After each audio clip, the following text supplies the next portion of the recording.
Jackie Jane on the beat.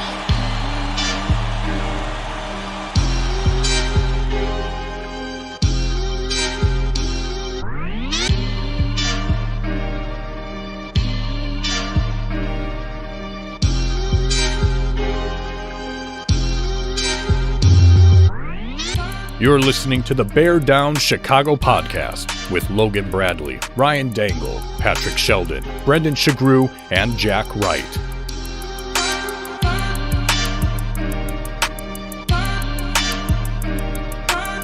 The Bear Down Chicago podcast. Yeah, we're that Bears podcast. All right, folks, welcome into another edition of the Bear Down Chicago podcast. I am your host, Ryan Dangle. Now, if you want to find me on Twitter, you can hit me at Ryan Dangle. That's Dengel. I am joined by the assistant editor of Bears Wire. That's Brendan Shagrew. If you want to get him on Twitter, that's at Brendan Shagrew, Sugrue. Now, Patrick Sheldon is also with us. He is going to have to duck out a little bit early, but if you want to read Patrick, you can get him on DeWindy City as part of the Fansided Network. Hit him on Twitter at P_Shells. Jack Wright is also with us. Jack was at the game today. If you want to find Jack on Twitter, you can hit him at Bear Down Jack. Now, unfortunately, Logan Bradley will not be with us this evening, but that's okay. We've got a somewhat full crew, and we've got a lot to talk about, boys, which I am excited about. I am very excited to be back in the driver's seat because when I leave, apparently there are photo edits of just terrible, terrible things that happen. Now, folks, for all of you that are listening, just the audio podcast, come check us out on YouTube. We're now streaming most of our episodes live on Sunday night, 7:30 Chicago time. We would love to have a few more viewers on YouTube joining us for the live shows. We're having a lot of fun here, so boys, we're back. The season is finished. There's a lot to talk about, but before we get too far into the number one overall pick and some things to be very excited about, we do need to spend a little bit of time talking about Damar Hamlin. Now, I was in Mexico when it was happening and just so happened to turn on like as they were in kind of a pause and a break, and you know, my wife who works for a hospital, like I got a chance to kind of talk with her about some of the things that were going on. Unprecedented, unbelievable, and I just, you know, from all of us at the Bear Down Chicago podcast, like so happy to see the pictures of him, the videos, the tweets coming out today. I mean, he was tweeting all over the place, so that was really cool. Boys, just your overall thoughts on all of that. It's something I've never seen before in my life, and you always, unfortunately, have heard the saying that at some point we may actually see somebody die on the football field because of how violent and how dangerous the game is. And that actually happened on Monday. And seeing the reactions, just the unprecedented nature of what was happening, the coverage, nobody knew what to do. But just hearing the stories coming out of that after he was down on the field and hearing the medical assistants and the paramedics and everybody and how just they sprung into action like no other, and just the stories of getting people to the field to make sure that those seconds mattered to get him back and resuscitate him and get him to the hospital. I mean, it was just harrowing. And of course, every day, thankfully, there was like a little bit more positive news and a little bit more. And then finally on Friday, like hearing that his breathing tube was taken out, like just the whole world was glued to this story. And it was, you know, as tragic as it was and how scary as it was one of those things that also, I think, helped bring humanity together, which is at least nice to see with all the donations and charity. But my God, like never seen anything like that before on a football field. I mean, obviously, but it was just unreal. Yeah, it was incredibly scary, and I echo all the comments that you had. I'm so thankful and happy for Damar and his family that he's doing better. The thing that stood out to me was, and you alluded to it, Brendan, is the response from the medical staff. You know, we talk about football being the ultimate team sport, but if there was no greater example of a team effort than the medical personnel and the staff from both teams coming together. You know, you heard stories from getting his face mask off quickly, which allowed them to do CPR, to getting, the chest compressions and getting him loaded in the ambulance quickly. It really was just emblematic of a true team effort. And so I applaud them for that incredible job by the first responders. And then also the staffs from each team to step in and do what the NFL seemingly was having trouble doing, which was recognizing the severity of the situation on the field and suspending the game. And it took them a while. They got to the right decision, thankfully, but it was good to see the coaches and the teams kind of step in and say, we're going to take the decision out of your hands, NFL, and we're not coming back on the field. So good for them.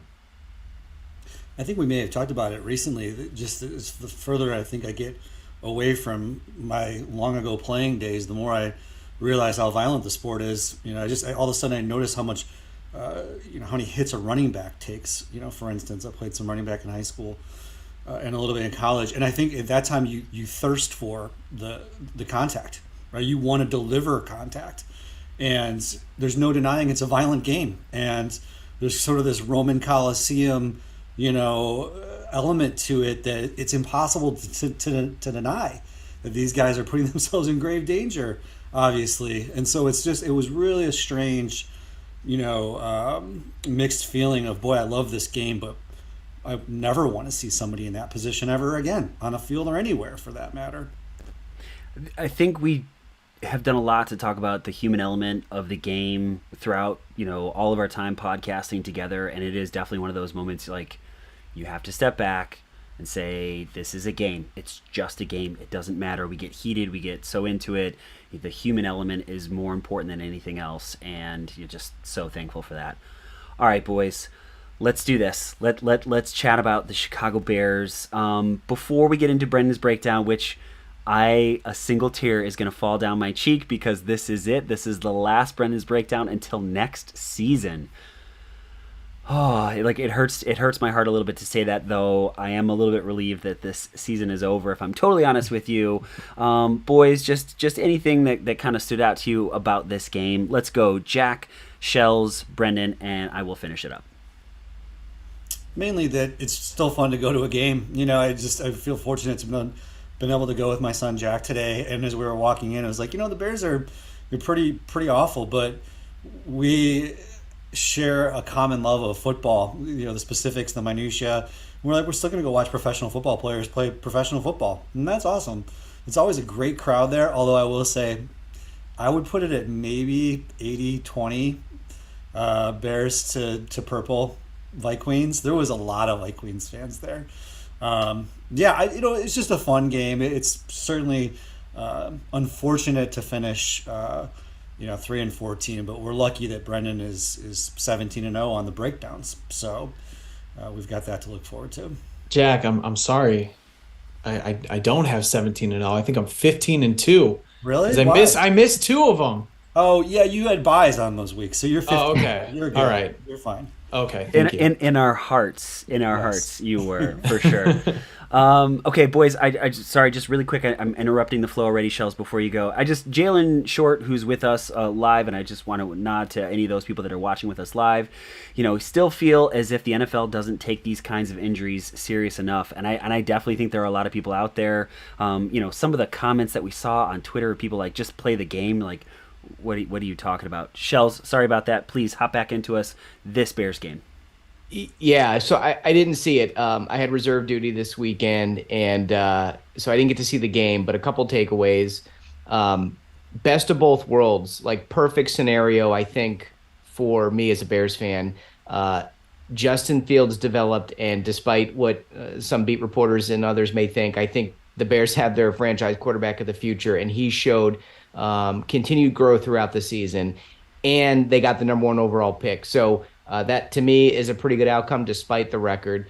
And then the other takeaway was I will never forget where I was hiding in a Fort Jackson bathroom watching the end of the Texans game. So my unit couldn't find me because I was following on the Bleacher Report app, and when I saw kind of the direction it was going those last few seconds or so, I kind of slunk out and watched on the Sunday Ticket app. So if my unit was wondering where I was for like 15 minutes, that's where I was.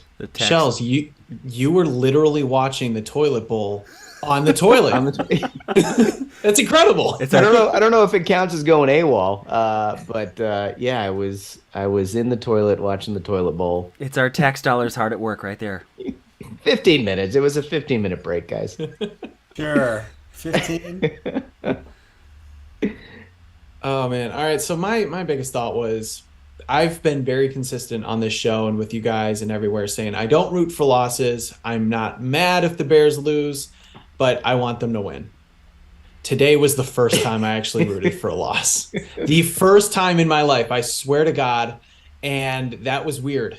I mean, when Velus Jones scored, that was a great tiptoe touchdown. I was like, all right, cool. I mean, I guess it's cool that Velus did it, but I'm like, don't make this a game. But yeah, this was just one of those in the just overall sense, besides getting the number one overall pick, there wasn't much to see. Justin Fields didn't play. Tevin Jenkins didn't play. The two quarterbacks couldn't get the ball to the wide receivers. I do think it's very cool that the Bears eclipsed 3,000 yards rushing for the season. Insane. I mean, yeah, like that's unbelievable, especially for a team that won 3 games. And Dan Weeder, I know our favorite beat reporter, tweeted out they had 3,014 rushing yards as a team. It was the 5th highest single season total by an NFL team all time. That's just unbelievable. So there's a positive there, but other than that, this game was a waste of time. Did he blame Justin Fields for not being first? Okay. I don't think he did, but I'm sure he thought of it. 2 thoughts. I never, ever, ever thought I would say that Nathan Peterman is a better quarterback than anybody, but he is a significantly better quarterback than Tim Boyle. Like, woof, that guy is bad. Was the Tim Boyle move because it was getting too close and they were like, whoa, wait a second. I don't know. No, I was going to say, like, I think they just kind of also wanted to see, well, we got 2 backup quarterbacks, who's worth a damn, but I will not take any Tim Boyle slander on this podcast. He might be a wonderful human being, but he was bad. That was bad. It was really bad. The second thing, and this is Jack and Shells, as I'm looking at this screen right now, they're on one side and Brendan and I are on the other. Velus had a good game. He had a good game. He showed off that speed, and I hope, I've been always the guy to say, if I'm wrong, I'll admit when I'm wrong. I'm not saying, I'm not taking back any of the things that I said in that, podcast 2 weeks ago or whenever it was that we talked about Velus for 45 minutes or whatever it was. But I just say he looked good. He looked really, really good against some Minnesota backups, but he looked really good. All right, so boys, let's do this. Jack, why don't you tell us about a phenomenal haircut? Then Brendan, let's hear it, baby. Let's hear your last breakdown for the season after you talk about a little bit of Levi. And then, boys, I'm switching it up a little bit. We're still going to do the outhouse of the penthouse, but we are going to change it up big time for tonight. So, Jack, talk to us, would you please? Ryan Dingle, you're on the clock with the first pick. In the first round of the 2023 Barbershop Draft, you select Sheridan's Barbershop. That's right. Let me tell you a little bit about Sheridan's Barbershop because they are the number 1 pick in my book as well. They're located in historic downtown Wheaton, Illinois, which has been serving the community for 68 years with 6 barbers open 6 days a week, Monday through Saturday. They have appointments available to be booked online or by phone at your convenience. You can go to Sheridan'sBarbershop.com or you can call 630-668-0137 and you can book yours today. Let's go. LATSGO. Sheridan's Barbershop, where traditional meets modern. Oh, you just want me to go into it, Ryan? All right, let's do this for the final time. For one last time, the Chicago Bears drove their tanks to the gates of Soldier Field as they welcomed a boat of Vikings off Lake Michigan to close out the 2022 season. With Justin Fields sidelined, the Bears went with the dynamic duo of Nathan J. Peterman and Tim Susan Boyle at quarterback. Peterman had the adventures of a lifetime, underthrowing footballs to Vikings galore and doing enough to lose the game. Because who can take your trash out and lose a game for you? Drop back in the pocket and throw a pick or even two. The Peterman can. Minnesota took control early with a touchdown by Adam. Hooked on a Thielen, ba-ba-da-ba, making sure they are leading, ba-ba-da-ba. But the scoring didn't stop though, as Alexander Holly Madison bared it all in the end zone, with Minnesota going up 16-0. The Bears then finally got going as Skip Velus Jones towed the out-of-bounds line this week, but then wound up coming out on top with a 40-yard touchdown run to put Chicago on the board. The Vikings took control of this game, though, and wound up winning 29-16. But the drama didn't end up there because the number 1 overall pick was still up for grabs. So we go live down to I-65 to the armpit of America in Indiana to check in on the Texans Colts. That's right, baby. We got 2 games today. Davis General Mills was far from a balanced breakfast, but came through late in the game with the Texans trailing 31-14, 24. On 4th and 20, Mills threw his pokey football and said, "I choose you," to Jordan Ekins for the score, and then the 2-point conversion. The Colts and Sam Paul Ellinger just fell short enough to give the Bears the number 1 overall pick. And to all the other NFL teams out there, 1 week and 1 more time. Tanks for the memories, tanks for the memories. Bulls has picks like you, only higher. What a way to end it. Bravo. I had to get that second game in there.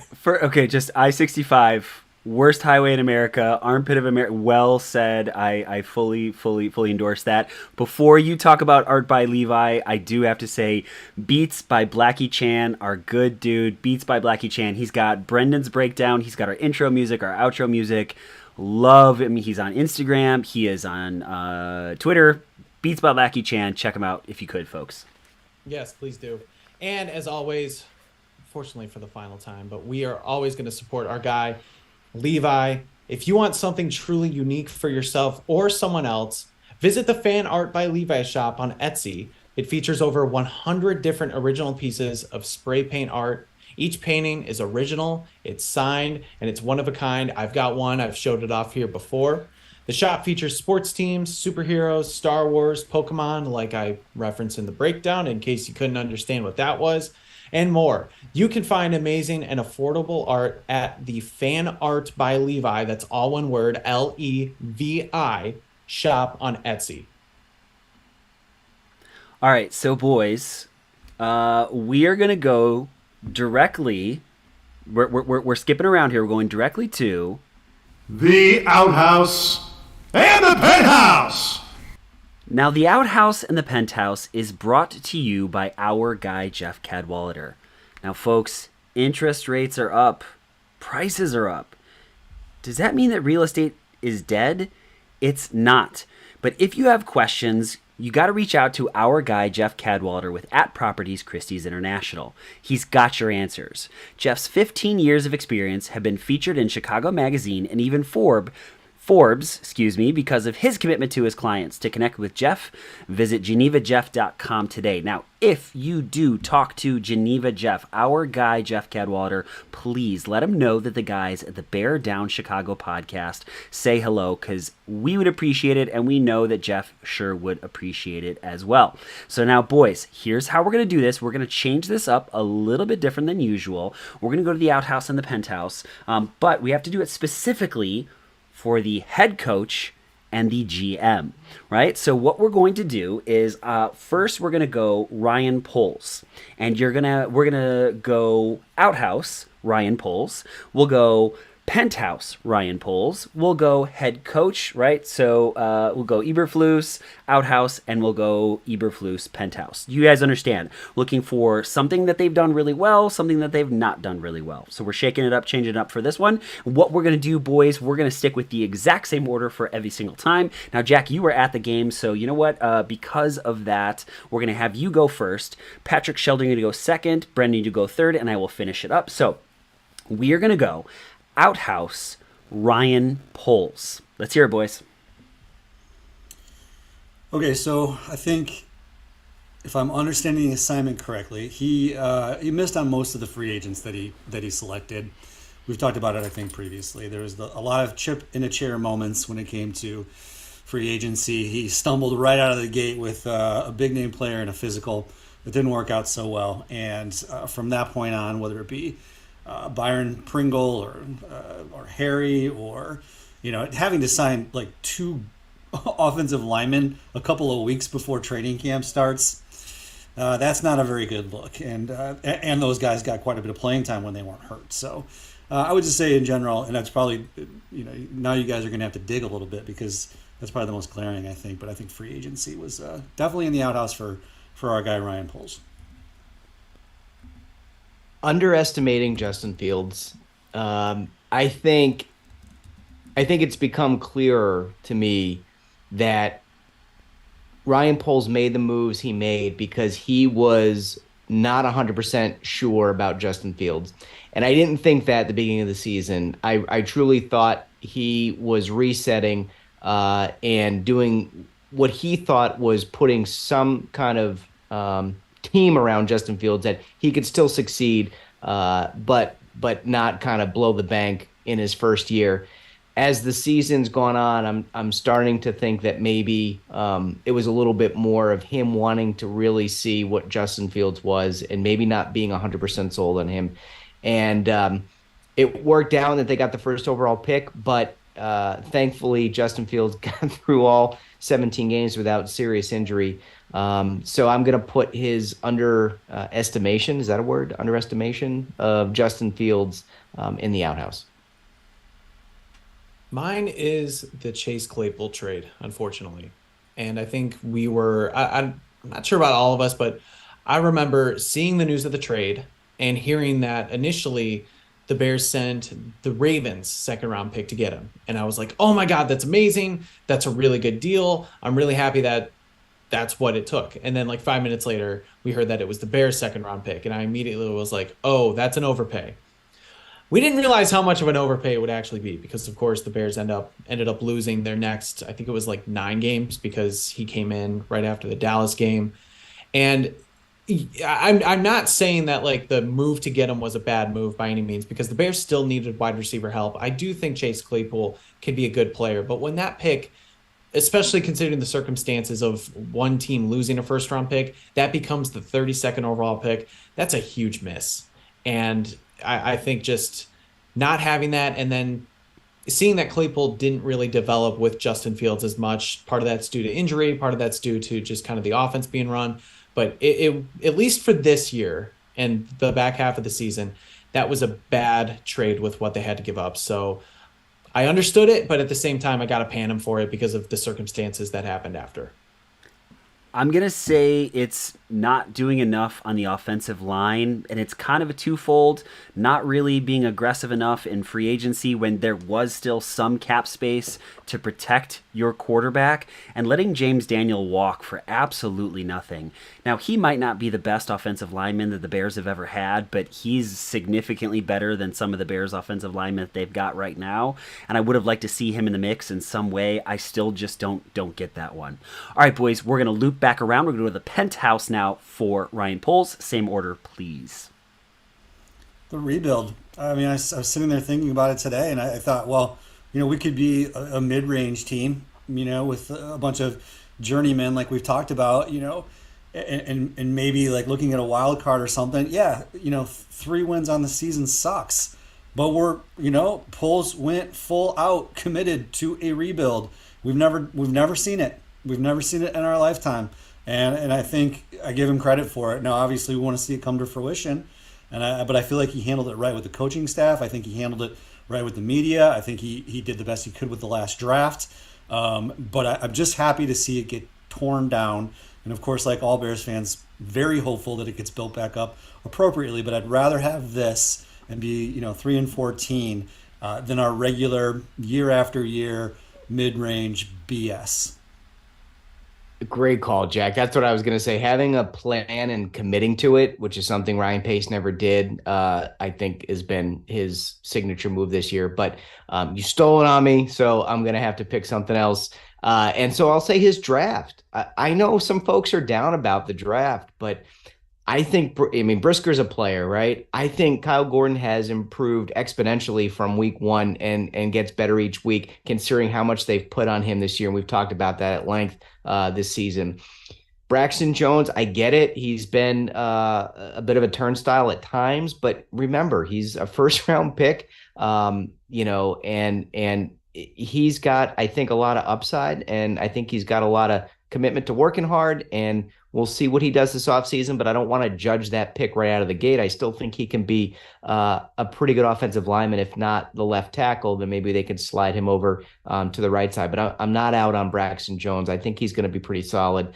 And honestly, Velus Jones, I know we talked about him too a lot a couple weeks ago, but he's been getting better too the last few weeks. And so I'm not going to draw any conclusions about this draft, but he's got a couple of nice players, and I think he's got a couple of extra contributors. And then we didn't even talk about the undrafted free agents like Sanborn. So I'm not as down on his evaluation of talent in the draft as I think some people are on Twitter.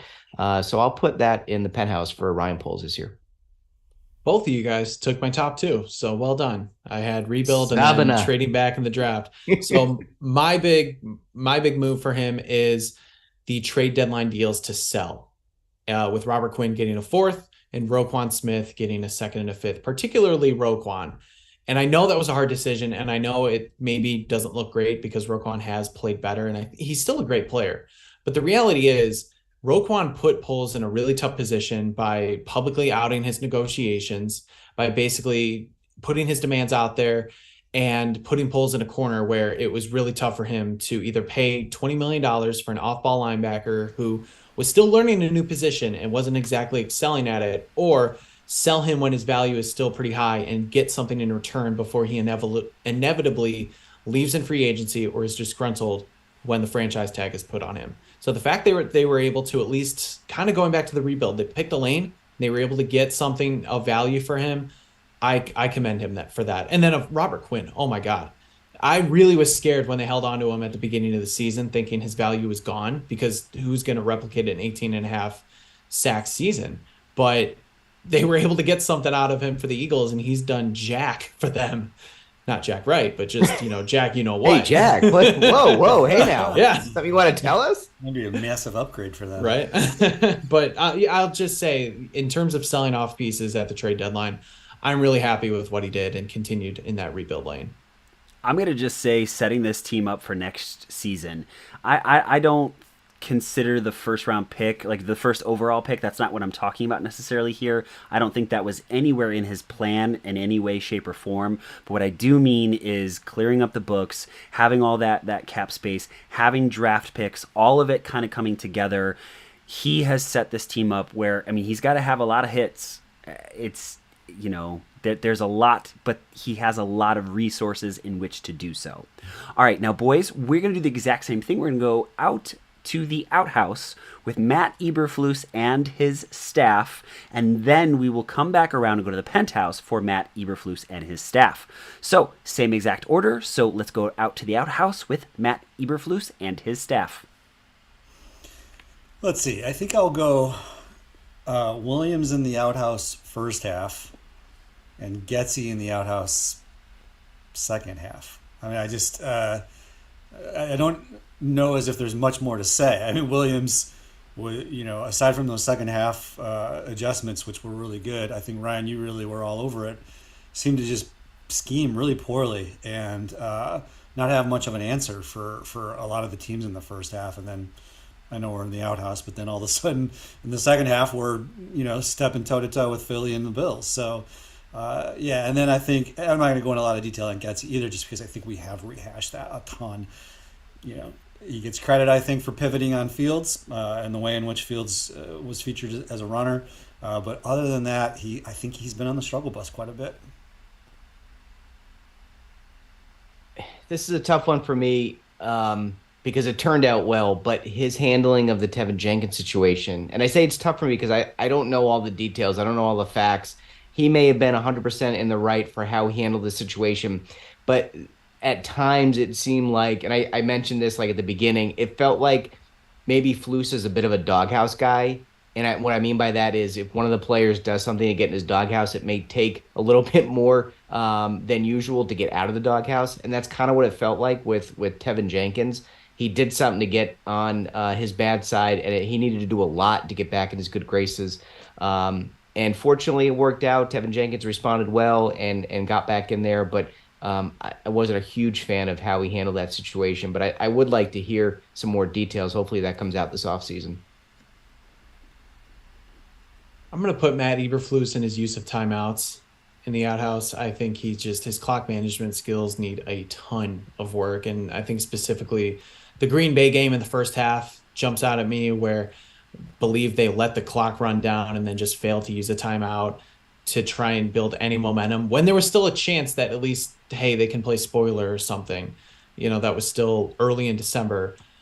I just didn't think he handled the clock great. So and it was kind of a thing that it was throughout the season, but that game in particular stood out to me. And I think coaches there needs to be like a master class of coaches, just how to use your timeouts and when.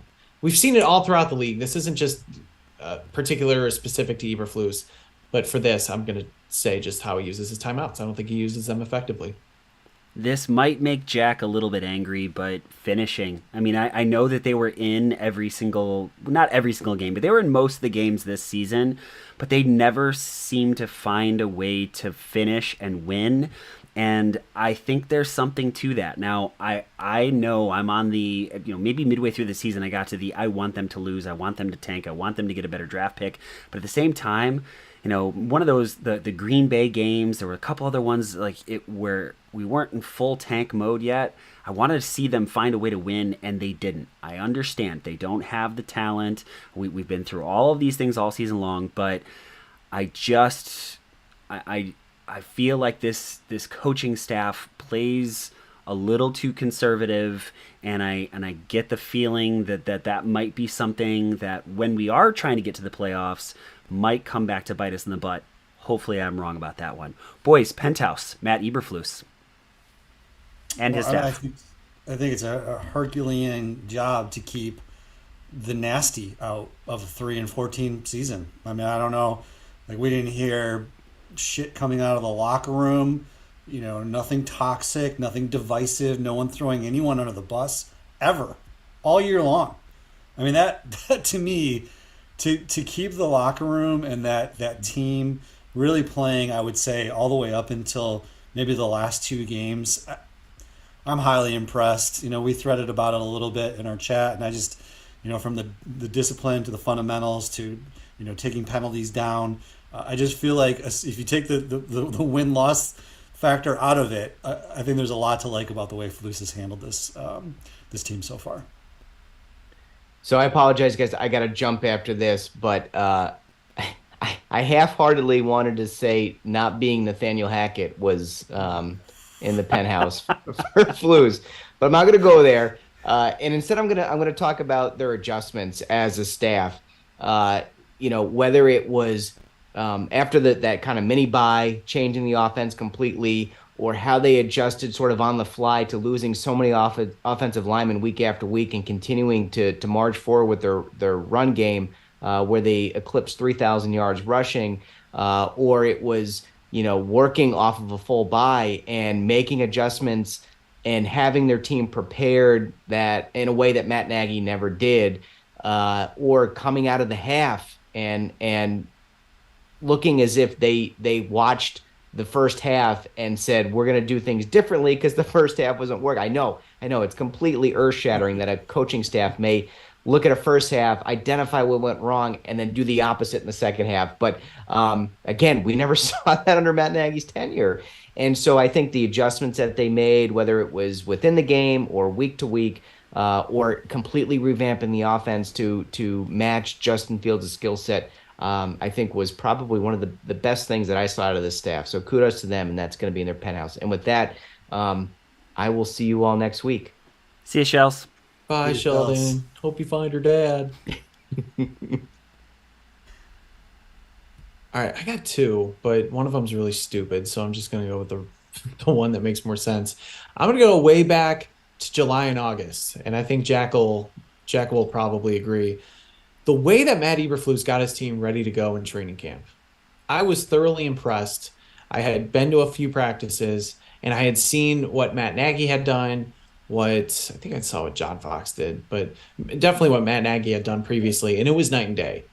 Eberflus had his team ready to go. They were playing hard. There was no time off or things like people just being lackadaisical. Guys were going super hard in drills. And this was probably, I think, like a few weeks into camp too. So this was kind of as you started getting into the dog days. So right then and there, I'm like, this guy is going to have his players ready to play.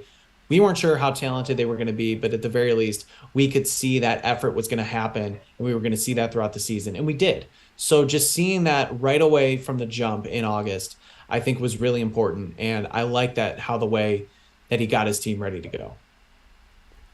I got to say, they're teachers. How many times this season did we look at our secondary or the linebackers and you go, who are these guys?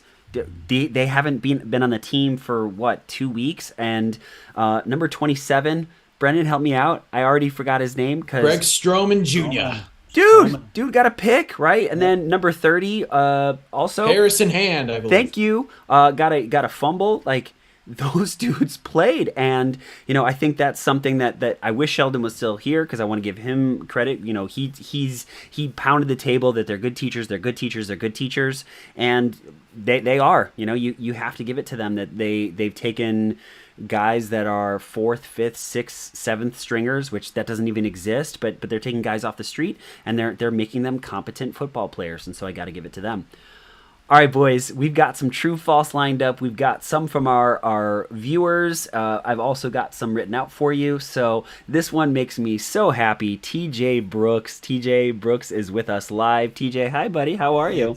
Hey. So TJ's true false for this one. The Bears end up using the first overall pick instead of trading back. So same order, boys, and obviously we're just going to cut out shells. False. They are going to trade back. We've talked about it a bit before.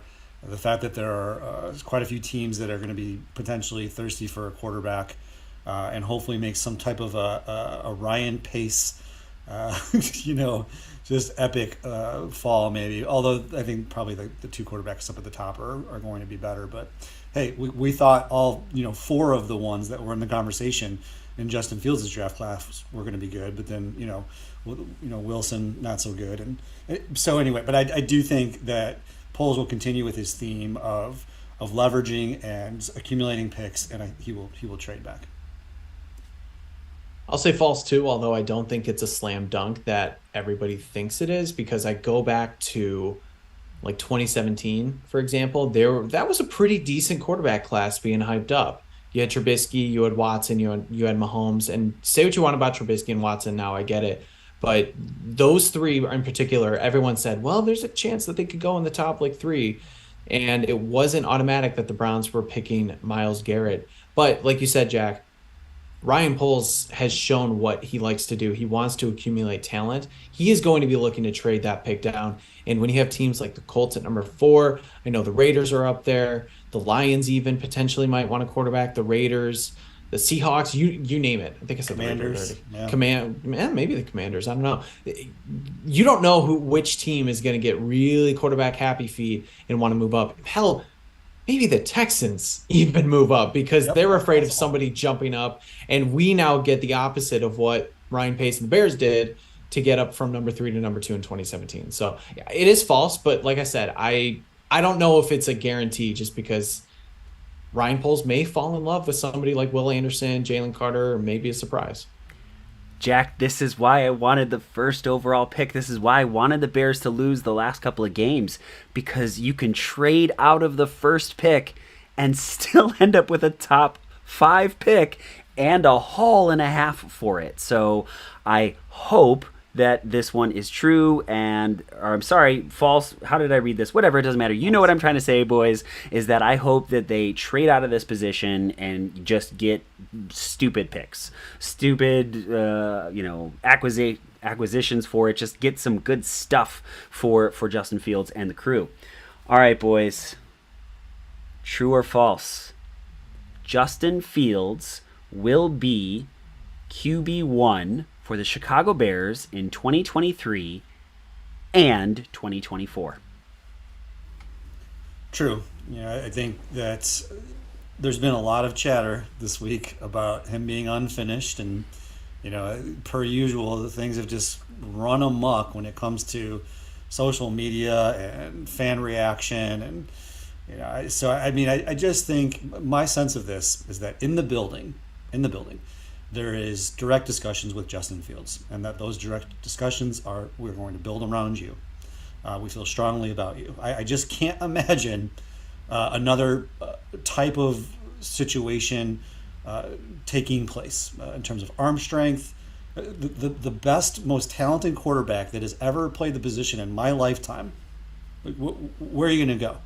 I mean, do you think the Jets would like to have Justin Fields right now? I'm telling you, I think a lot of it is just chatter, and I do think that the Bears, even though they might not say it, and they will probably not say it because they're going to leverage the heck out of the controversy, which I think they absolutely should, but it's mostly just noise, and they are behind Justin Fields. As am I, by the way. He is him. Justin Fields is my quarterback. This is really, honestly, this is tough. I definitely think for 2023, it's so hard to predict out in 2 years because the NFL, especially nowadays with rookie contracts, things change so much. I mean, who saw 2 years ago? Let's go 2 years ago, guys. The Browns are going to the playoffs. They had an incredible season. Now, 2 years later, Baker Mayfield is on the LA Rams as a backup after he was traded to the Carolina Panthers and released. Did anyone see that coming? No. So, as much as I want to say true, and I swear to God, I am not hating. Why do you hate Justin Fields? Shut up. I don't want to make a decision. This is hard. This just in, Brendan Shagru hates Justin Fields and wants to see him traded to the Green Bay Packers. Shut up. I'm going to go true. I'm going to will it. I'm just, that's what my heart wants because I am a big Justin Fields fan. However, knowing what we've seen from the NFL the last few years and all the trades and all the just people moving on, I would not be surprised for one reason or another if Justin Fields is not on the team in 2024, just given that information. But I hope he is, and I'm saying he is. Just, that's hard. That's a really good question, Dangle, you son of a bitch. Last regular season last Bears game of the season, rather, and so I had to get a good one. The only thing that gives me pause is Brad Biggs. It's the only thing that gives me pause about this because we were talking about it in our text thread. What I have seen with my eyes is that Justin Fields is obviously the guy. He doesn't have the pieces around him to help. I mean, it was a Superman effort, a Herculean effort to try to just get this team to do anything. He's putting 30 points plus on the board for how many games in a row, right? It just he's the guy. But Brad Biggs seemingly putting out tweet after tweet and article after article that maybe he's not the guy, that the Bears have to explore all options at quarterback. Brad Biggs is a smart guy. He is more often correct than he is wrong. But that being said, I still think it's true. I hope that this is all smoke and mirrors, and I hope that they see what we're seeing, and I hope that they understand what this fan base feels about it. This is the best playmaker the Bears have had since I can't think. When we've had arguments, is he as good a playmaker as Brandon Marshall, Devin Hester? I mean, he is electric. He's so special, and so Chad Hutchinson. So I'm going to say true that he will be the quarterback for the next 2 seasons in hope. Go, Jack. I have a follow-up. I think Brad Biggs, if you just take the statements he's made factually, one, that Justin Fields hasn't arrived as a passer. No, it's just true. He just needs more time. And again, using Shell's his phrase, rising tide raises all ships. And so he needs more time in the saddle, and he needs to be better as a passer. The other statement that he makes is that the Bears should continue to investigate every single player that's eligible in the draft. And I mean, I've never been in the seat that Ryan Poles is in. Maybe that's not what he will do. Maybe he'll say he is, but maybe you don't spend time on a couple of guys that you're not going to end up drafting. Maybe you reallocate your time to guys you think you might actually draft. But I guess I'm not sure. So I would think that you would do your due diligence on all eligible players. So to me, if you just take those two statements in isolation, they are reasonable. They are reasonable statements. I think it's just, again, the cycle that occurs in the news and Bears fans losing their brains that makes it, that whole the Bears don't believe in him. Biggs is saying that the Bears don't believe in him, etc. Yeah, so basically Jack said a lot of what I wanted to say. I'll take it a step further. Imagine that some appliance company gives you just this free coupon that said you can get anything in your house, like for your house, in our store. It could be a stove, it could be a refrigerator, it could be like just any sort of thing. You already have a really good refrigerator. You bought that a couple years ago. It's been really good for you. You might want to look just in case, and yet it's probably not going to be something you want to get. But you have this free ticket to get anything you want, and I guess anything you want with the options available. Why not just look at it and say, hey, I don't need this, or you know what, I thought we're good, but let me just make sure. That's kind of what we're dealing with. And I don't know why I picked the appliance analogy out of all of them. But the point is, like, when you have a free ticket like this, just do your due diligence and look, and you'll probably find the answers that you're looking for and that you think that Justin Fields is the best would have been the best prospect and is still better than these guys now. Just look. And then two, I like Brad Biggs a lot, and I think he's a fantastic writer. He's a really good reporter. I know people don't agree with everything he says. I think we sometimes give him a little too much credit on things that, like, he may know too much. Like, this was a year ago, almost to the day. There's a growing buzz around the NFL that Ryan Pace will remain with the Chicago Bears and is even promoted to a president role overseeing football operations. That was via Brad Biggs.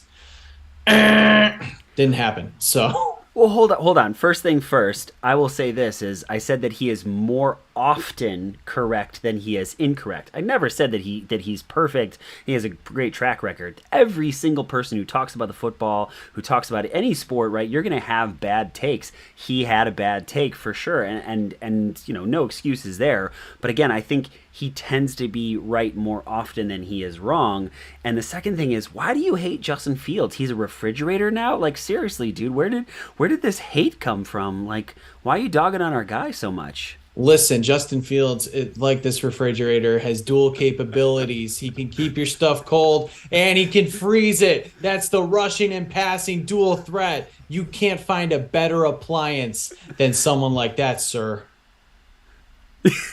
I'm rather speechless. Like, if there's maybe vodka comes out of the water spigot, and then you can upgrade your refrigerator, and then it's even better than it already is. I don't know.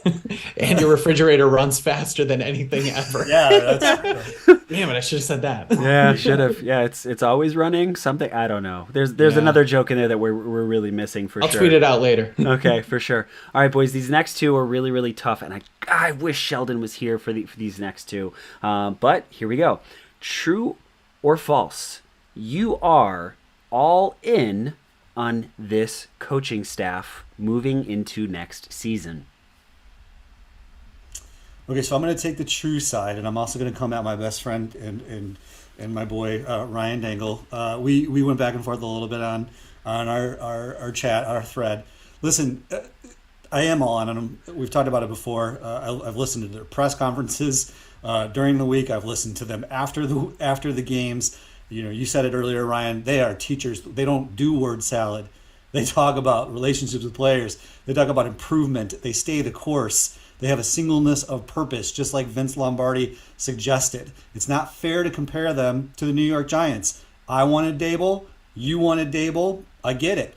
We may look down the road in 2 or 3 years and think, dang, we missed on Dable and we missed on the GM. However, as it stands, the comparison is kind of poor because the Giants didn't tear the entire thing down. The Bears did. So I don't know, it's apples and oranges. Like, the roster wasn't trash, Ryan. The defense is good. They've got a defensive lineman who has 15, 16, 17 sacks. Just having Saquon Barkley on the team is better than our roster. So A, the Giants had a better roster to start, and B, they didn't tear it down. They went in and tried to make the playoffs and did. So completely two different paths when it comes to comparing those two coaching staffs, in my opinion. And so ultimately, though, when it comes back to the Bears coaching staff, I'm all in for a number of reasons. Like the old school coach in me really likes what they're saying and doing. They get more than a year for sure. They're all learning and growing, and I think they not only did the team show growth, but so did the coaching staff throughout the course of the year. I kind of want to argue that just about the Giants, but it's going to get away from the question. But all I'll say is, Jack, I think the Giants were a year ahead of the rebuild because of the fact they had 2 first-round picks. They didn't necessarily spend in free agency because they kind of couldn't.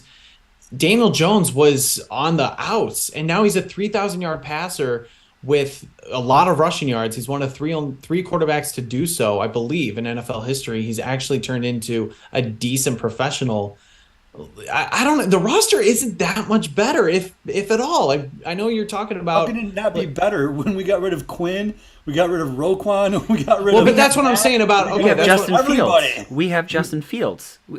We're the number one. He's the only elite player that we have. So take Saquon and switch it around, right? But, So that and that's why. And then add a defense. They've got a defense. We don't Because have of, and with help of Wink Martindale, the defensive coordinator, who's a guru with the Ravens. But that's also why I'm saying that they were a year ahead of their rebuild because they had the 2 first-round picks. They got Kayvon Thibodeau and then Evan Neal. Those 2 anchors really helped that defense as well. So it's kind of a weird question, but I really do think the coaching staff did do a lot more for the Giants than anything, because look back at what Joe Judge was doing, trying to run that offense. They had just Jack, you know what? I said it again. But I mean, Saquon Barkley was a shell of himself even last year. Now he's back to being a Pro Bowl running back. So that's a whole nother conversation. I'm going to say false. I'm in on them. I am in on them. I am not all in on them because I think it's difficult. While they are, I think, solid teachers, it's hard to be all in on a coaching staff when they are the worst team in the league. I mean, we've talked a little bit about it. They gave up leads at the end. They didn't know they couldn't finish for one reason or another. I think we've seen issues with Alan Williams, though he has gotten a little bit better. We've also seen things with Luke Getsy where he's scripted game plans crazy good and then just loses it halfway through a game. And the other thing I'll say is, while I do believe everybody is going to be back next year, I don't foresee any changes. If some coach like Sean McVay becomes available, I'm not going to hate if the Bears try and go get him, because as a Cubs fan, I saw them give Ricky Renneria the boot after 1 year, a promising year, mind you, for Joe Madden, and 2 years later, they won the World Series. Good point. So just if somebody else better becomes available, I wouldn't be mad, but I'm also I'm okay with them being the coaches going forward. I'm just not necessarily pushing all my chips in on them, if that makes sense. Man, Brendan, I hate you a little bit because you literally stole exactly what I say. How can you be all in on a staff that won 3 football games and lost, was it 10 in a row or 11 in a row? Help me out here, boys. 10 games in a row. I don't know how you can be all in on that. Now, are there things to like? Jack, you highlighted them so incredibly well. Absolutely, 100%. I do think that they fought really hard, but you know, this is a league that they care about one thing and one thing only: wins. That's it. They don't, nobody cares if you play hard for an entire game. Now, do I think it is a huge deal that this team played hard for a coach with only 3 wins and in a 10-game losing streak? Yes, I do. Without question, I do. I think that's incredible. But they only won 3 games, and I wasn't in on them in the first place, and I still am not all in on them right now. I'm not saying I'm out, but I definitely am not all in. All right, boys. This one I think is a little bit trickier, but it's very similar to the last one.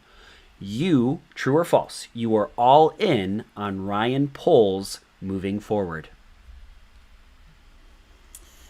Well, that's tough because you have to choose right now, and it's not a complete record. So, but right now I am all in. I mean, if after this, draft and free agency, offseason rolls around, we get to make this, same judgment call, then perhaps I'm taking a different tune. But for right now, I really enjoy, like I said, the way that he speaks about the team. I enjoy what I think. I've seen some people say that he's putting on a master class, And I lean more towards that angle right now with his backdrop, his KC background and the roots that he witnessed what it looks like to make a program or to make an organization great. I don't think he has shown any great flaw. There's not been any kind of like a Ryan Pace type whiff or anything egregious that would make me have a super big red flag like, man, I don't want to give the keys to this guy. This is going to be trouble. There's just nothing like that would suggest it. And so I don't know. I think he's thorough. I think he's smart. Is it Ian Cunningham that is his right-hand man? I feel like I've seen some video clips on those guys working together, and they seem to be extraordinarily thorough and ready to go. I think they really did a nice job in their draft analysis last year. So I'm excited. I'm all in. I guess right now I'm carrying all the water, but I don't know why you wouldn't at this point. I don't know. I'm just excited about the future for this team.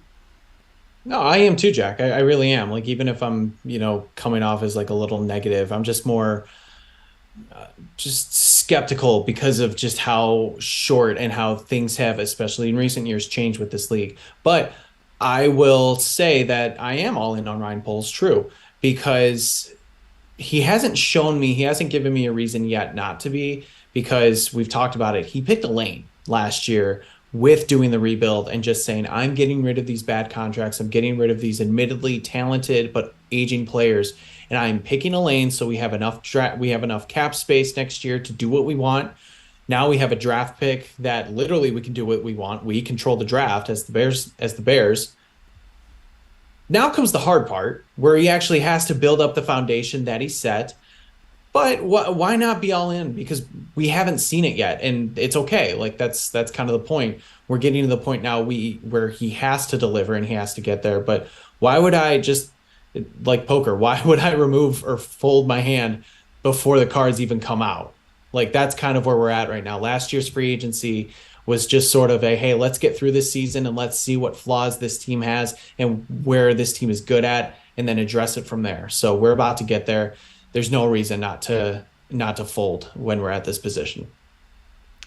False. It's too early. I'm not all in. I'm not out on him yet, but I'm not all in. I think it's way too early. You can't tell what this dude has done yet. And I think, Brendan, exactly what you're just talking about is we're about to set up the opportunity for him to really show who he is and show what he can do. He has a quarterback. He has the number 1 overall pick, and he has the most money to spend in free agency. Now, he has set himself up well. And in that regard, I said earlier, I'm applauding him big time. But I don't know, man. I think he's definitely had some misses so far. And, that's part of being a new GM. We'll see, man. I think it's too early. Ryan, I know the answer, but who hurt you? Who? The Chicago Bears hurt me. Yeah, clearly. Are you serious? So, Nah, okay. man, I get it, dude. Ryan, I get it. No, I get it. You Yeah. were hurt, and I get it. You're skeptical and you're hesitant to go full in, and I fully understand why you are that way, because that sucked. Like you were all in. You were like, let's go, right? 18, probably 19, and then it just absolutely imploded. I wanted to build a statue for Phil Emery when he traded for Brandon Marshall, signed Jason Campbell, and signed Michael Bush. And they just stabbed us in the back time and time again, right? So, yeah, I get it, but it's if I'm being super skeptical, so let's review Ryan. Gordon sucks. You didn't want him. Eberflus, you didn't want him. You didn't really ever want Poles. You're not the staff isn't really any good. Williams should be jettisoned. Velus Jones isn't very good. I'm being a little bit hyperbolic, but at least I don't hate Justin Fields like Brendan Shagru does. So at least I have that going for me, which is nice. No, I think I'm far more skeptical. I'm sick of watching, putting my heart into a team and just watching them rip it out again and again and again and again. I love this team, but I also am not blind to it. And so I'm cautiously optimistic with Ryan Poles. I am definitely leaning towards I support this guy and I'm with him, but I'm not all in. He hasn't done anything that should make all of us go, yes, 100% this is the guy, and I trust him, like without any doubts whatsoever. I think that's kind of stupid, right? To say that to say that you like his direction, you like where he's going, fully support 100%. I am all about it, but I still don't think that this dude has done anything thus far to make me say I trust him implicitly. Am I crazy? No. You're not. Skepticism. Yeah, I'm coming at it from a different point in saying, like, because he hasn't done anything, and I wasn't expecting anything last year, to be quite honest. I really wasn't. I've said it on here multiple times. I can't expect a GM to come in his first year and spend all the money, especially the limited money that he has, to just kind of get a couple more wins and then possibly just, I don't know, not have as much space or maneuverability before he even knows the team. Now he knows the team. And this might be blind faith. It probably is blind faith a little bit. I am going all in the fact that he's finally has this chance to build it up. So that's kind of where I'm coming from. But I'm not going to pan you at all, Ryan. Like, that's a very reasonable statement and position to come from. Jack will. He's got it. It's okay. a ribbing amongst friends. Here's the thing. Fiery. Well, yeah. Well, so our whole onus was started with Jay Cutler.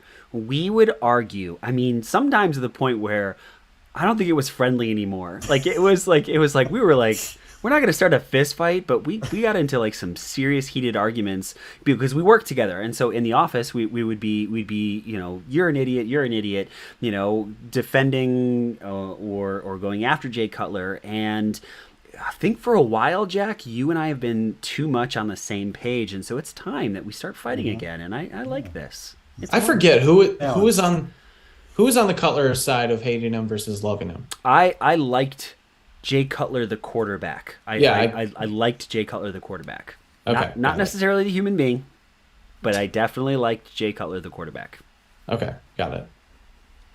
All right. I was always famous for saying that the only time I really liked him was when he received the ball on a shotgun snap and then he threw it, because he had great arm talent. There's no doubting that. But that was about the only time I really liked him, was just watching him rifle a ball down the field. Hopefully to our team. Not always. All right, so boys, there's two other things in the docket before we get to Jack's question, and so let's do this. Just a quick.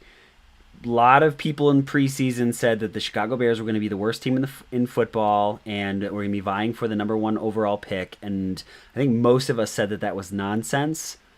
Here we are. Anything that you boys want to say about that? I enjoyed Mully was on a little bit today, and I think he was asking the two players that he has on, the one guy that you've interviewed a couple times, help me. Manley and it wasn't Olin, was it? No. But Big Cat. Yes, which is great. They do a great pregame and post. Anyway, Mully was just kind of asking the guys, do you think Poles thought it was going to be this bad? Yes, he was going to strip it down, and there wasn't going to be fully equipped, and they're going to lose some games. But do you think that he thought it would be this bad? And I think the answer is no. I mean, I don't think really many folks thought that it would be quite this bad. I think most of us took, somewhere in the 6.5, except for Ryan. Ryan, credit to you, Ryan. Ryan, credit to you. Credit to Ryan. That it would be, what Shell's had 10. I think I had 6 or, I don't remember 7. But I appreciated that conversation that they had, and I think probably there was a little bit of truth to it that, most of us defended the Bears and didn't think they'd be the worst team in the league at the beginning of the year, and I guess I didn't expect them to be the worst team in the league. Yeah, nobody ever predicts their team is going to be the worst team in the league that year. It's just, especially for football, because of just how the ball can bounce and it's one game at a time.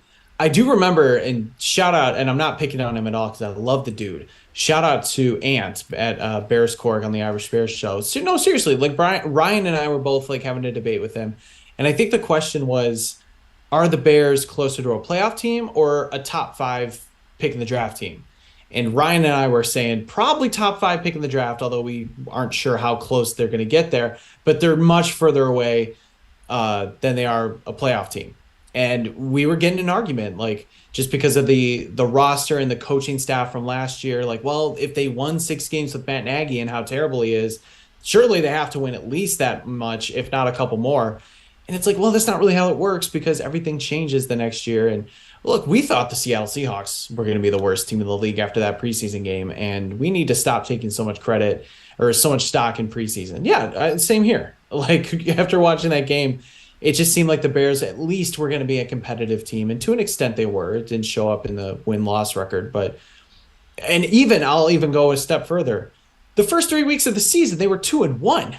I mean, anybody who said, well, they're going to win 3 games the rest of the way, like 1 game the rest of the way, we all thought it was nuts and crazy. So it just goes to show how much the NFL can change. But it's one of those things. I think most people believed they weren't a playoff team and probably closer to a top 5 pick in the draft. No Bears fan thought they were going to be the worst team in the league. I hope I have been somewhat humble throughout this season. And Brendan, I know you noticed it, what is it, 2 weeks ago or 3 weeks ago, but I got so much shit for you're far too negative. I just remember I tweeted something about how Poles hasn't done enough for this offensive line, and people were like, you don't, like, you shouldn't be able to talk, or something ridiculous like that. Like, they haven't even played a game yet. What's wrong? You're so stupid.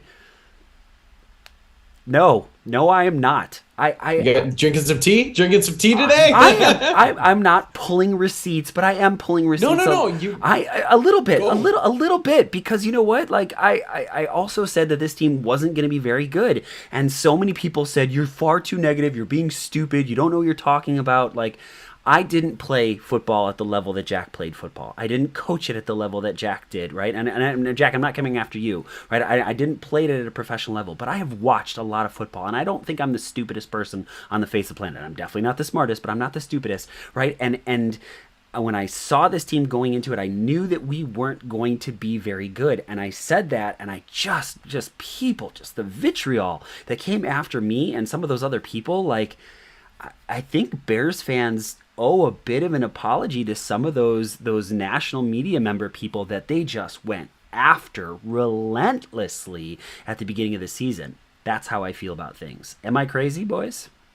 No, not at all. Especially if the fact, and I don't remember you, obviously I'm not like saying you didn't, but I don't remember like the vitriol specifically coming at you. Like, you don't know what you're talking about. This team is much better. Like, stop talking about football. You don't know ball. Like, Bears Twitter, in a sense, just loves to like gas up their team and wants to see, give everybody a fair shake and, preach patience and, this team's gonna be a lot better. And that's not always the case. And we are not the people who are gonna like pull receipts or keep receipts or anything just because who cares? Like, we give our opinion now. We're gonna be right about things. We're gonna be wrong about things. That's just how it is. But yeah, for the people to come at you and say, like, you don't know ball or anything, I totally understand why everybody was skeptical, or people, I guess, in general, some people in general, were skeptical about this team going into last season because they didn't do enough. Anybody who said the roster was much more improved than the previous season, that's false. You lose Khalil Mack, you lose... Yes, Allen Robinson had a down year, but, I mean, he's probably still better than any other receiver on this team. I'm just saying that's wrong. The fact that people were coming at you, and you definitely have your right to sip your tea like Kermit, and I totally get it. All right, boys, this is the last thing before we get to Jack's question. I want briefly, something you want out of free agency and something you want out of the draft. Doesn't have to be super specific. It doesn't have to be names. Just something that you want out of free agency and something that you want out of the draft. Yeah, boy, it was a great question they asked Eberflus if he had confidence in polls going forward in the draft, and he was like, "Yeah, absolutely." He's like, we see players the same. We want them tall, fast, lean, strong," and I thought that was kind of cool. I kind of got jacked up about that. I think there just needs to be a lot of improvement at the line. I think a team is built at the line, and then it's built out, and it's no shocker to hear that I think we need some deep.